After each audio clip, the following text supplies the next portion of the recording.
কিছু আইডেন্টিফায়ার, যেমন একটু আগে যা যা বললাম, ক্লাসেস, ভ্যারিয়েবলস, মেথডস, সো এইগুলোকে আমরা বলতেছি হচ্ছে identifier. So class name, variable name, method name or package name, so this are the names. So এই নেম গুলোকে আমরা বলতেছি identifier. So Java identifier. And then Java identifier গুলো কিন্তু অনেকভাবে লেখা যায়, রুলস গুলো আমাদের মেনটেন করা উচিত। এখানে আরো কিছু রুলস আছে, যেমন all identifiers should begin with a letter like A to Z, or capital A to Z, or small a to Z, or currency character, dollar, or an underscore. So এই জিনিসগুলো দিয়ে আমি স্টার্ট করতে পারি। So একটা যদি example দেখি, like আমি একটা ভ্যারিয়েবল তৈরি করি, ভ্যারিয়েবলের টাইপ নিয়ে আমি পরবর্তীতে কথা বলবো, আপাতত আমি আমার কাজ করি। So suppose int number equal 20। So এখানে তাহলে আইডেন্টিফায়ারের যেহেতু কথা বলছে, বলছে কি সবসময় লেটার দিয়ে স্টার্ট করতে হবে, তাহলে আমি কি দিয়ে স্টার্ট করছি, কোন একটা লেটার দিয়ে, N, in small or capital. But variable name আমরা সবসময় কি করি, ক্যামেল কেসে রাখি। সো এটাকে আমি কখনোই ক্যাপিটাল লেটার হিসেবে ইউজ করতে পারবো না। Number, that's a variable, this should be in Camel case. তাহলে আর কি কি দিয়ে স্টার্ট করতে পারি, আন্ডারস্কোর দিয়ে স্টার্ট করতে পারি, দ্যাটস ভ্যালিড। অথবা আমি কারেন্সি ক্যারেক্টার দিয়ে স্টার্ট করতে পারি, like dollar, it's okay, so that is also valid.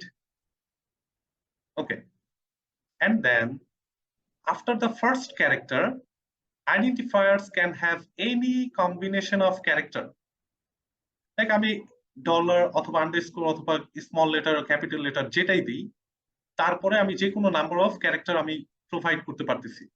and then a keyword, a built-in keyword, এখানে অ্যাকচুয়ালি আমি বলতে পারি built-in, a built-in keyword cannot be used as an identifier. এটা মানে কি, যেমন আমি যদি একটু এখানে আসি, সো কিওয়ার্ড গুলো আমরা কিভাবে বুঝবো যেগুলো বিল্ট ইন, কালার গুলো এরকম হয়,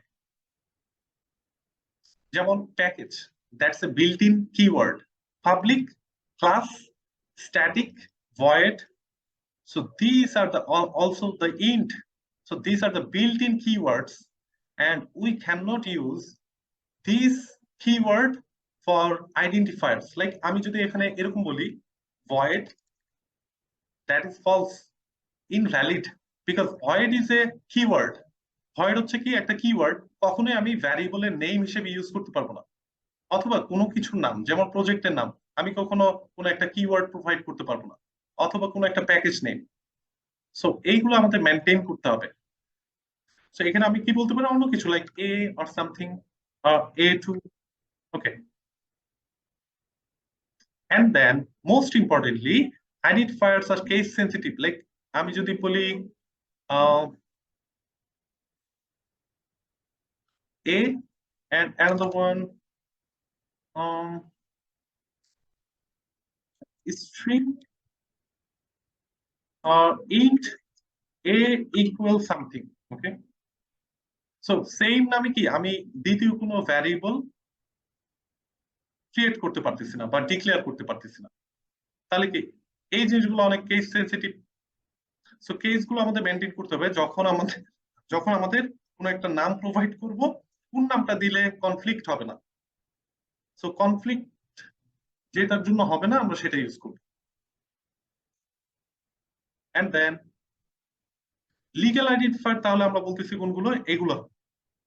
সো এখানে যা যা আছে এক্সাম্পলে, এগুলো হচ্ছে আমাদের legal identifier. And then another thing, আমি কখনোই কি এখানে বলা হয়েছে যে letter, currency character and then underscore, এই তিনটা ছাড়া কি নাম্বার ইউজ করতে পারবো? No, never. সো আমি কখনোই শুরু করতে পারি না one or two or something, এভাবে আমি স্টার্ট করতে পারবো না। বাট ওয়ানটা আমি ইউজ করতে পারবো, but after the first letter, after the first character. So this are the rules. So এখানে ইলিগাল আইডেন্টিফায়ার আমরা কোনগুলো বলতেছি, যেমন এটা হাইফেন ও ইউজ করা যাবে না। সো কোনগুলো ইউজ করা যাবে অলরেডি এটা ডিফাইন করা, ওকে।